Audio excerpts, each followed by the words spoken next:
मध्य प्रदेश पंचायती चुनाव को गुजरे तकरीबन एक सप्ताह हो चुका है, लेकिन उस चुनाव का कटनी जिले में क्या असर हुआ, उसकी कुछ ऐसी तस्वीरें सामने आई हैं जो शायद ही किसी और देश दुनिया में देखने को न मिले। मामला बहौरीबंद तहसील का है, जहां के मोहतरा गांव में पुलिस ने वो कार्रवाई की है जो तालिबानियों को भी हैरत में डाल दे। दरअसल मामला चुनाव में पुनः मतगणना का था, जहां हारे हुए प्रत्याशी को जिताने का खामियाजा उन मासूमों को भी झेलना पड़ा जिन्हें चुनाव का मतलब ही नहीं पता।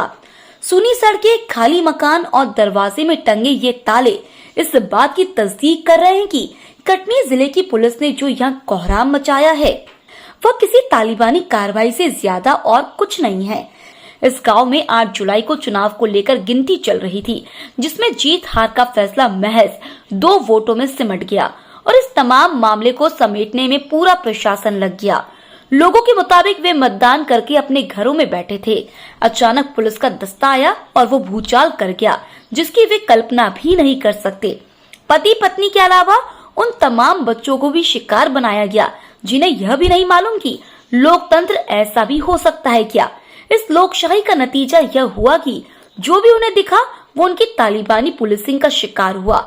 क्या बच्चे, क्या बूढ़े। गांव के जिस घर का दरवाजा खुला मिला उस घर में तोड़फोड़ की, जिसने दरवाजा नहीं खोले उनके दरवाजे उखाड़ दिए गए। बताया जा रहा है गांव में आधा सैकड़ा से अधिक गाड़ियां ऐसी हैं जो पुलिस की दंगाई का शिकार हुई।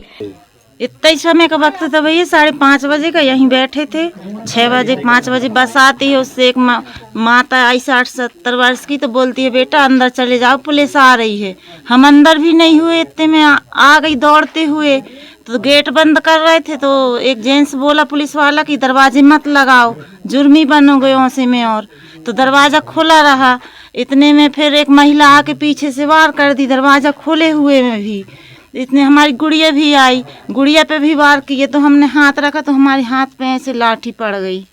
माता राम को भी मारा, हमारी भी यहाँ पर पड़ी है एक लाठी। यहाँ भी हमसे सोते भी नहीं बनता है, करवट लेते। ये हमें पता नहीं भैया, वोटिंग की वजह से है। तो हम लोग तो वोट सुबह 11 बजे देख के आ गए थे, हम लोग तो उस तरफ जाते भी नहीं है। हमारा पूरा निस्तारी मारे क्यों पता नहीं, क्यों मारे भैया। गाड़ी पता नहीं किसने फोड़ दी उनकी गाड़ी। हमने तो वोट डाली सुबह 7 बजे और हम निकले हैं, हम अपने गेट के बाहर नहीं निकली। हम भले हमारे गेट दरवाजा खोले हैं, लेकिन हम अपने दौरे में बैठे रहे। हम निकले नहीं है कि वहाँ क्या हो रहा है, कि जीते कि हारे, कुछ करे। कोई मारा, कोई उनको ले जाओ जो मारे हैं तुम्हारी गाड़ी मतलब फोड़ तोड़ करे, उनको मारो। हमको क्यों मारे, हम क्या करें। हम हमारे लोगों को मारे हैं बहुत हमारे यहाँ तो 5 आदमी 6 आदमी को मारे हैं और गांव में मारे हैं बहुत ज्यादा। आपको और बच्चियों को कहाँ चोटें आई हैं? हमारी बच्चियों को सब पैरों में आई हैं। ग्रामीणों की माने तो जिन्होंने चुनाव के बाद हंगामा किया वो तो उसी दौरान ही चले गए।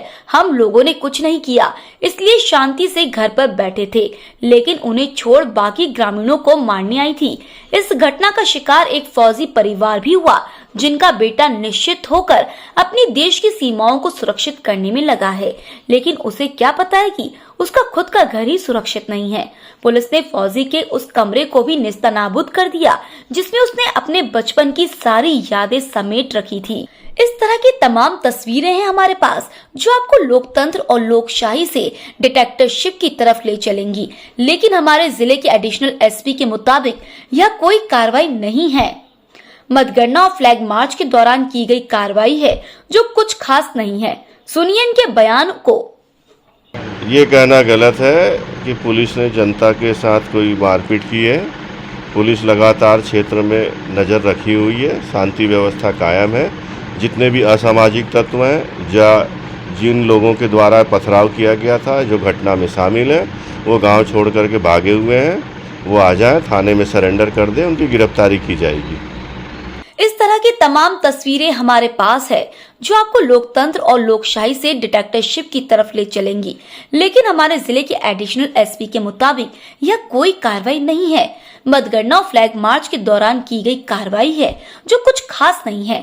सुनिए इनके बयान को और याद कीजिए उन तमाम तस्वीरें जो हमने आपको अभी दिखाई हैं। कटनी से EMSGB के लिए अमित तिवारी की रिपोर्ट।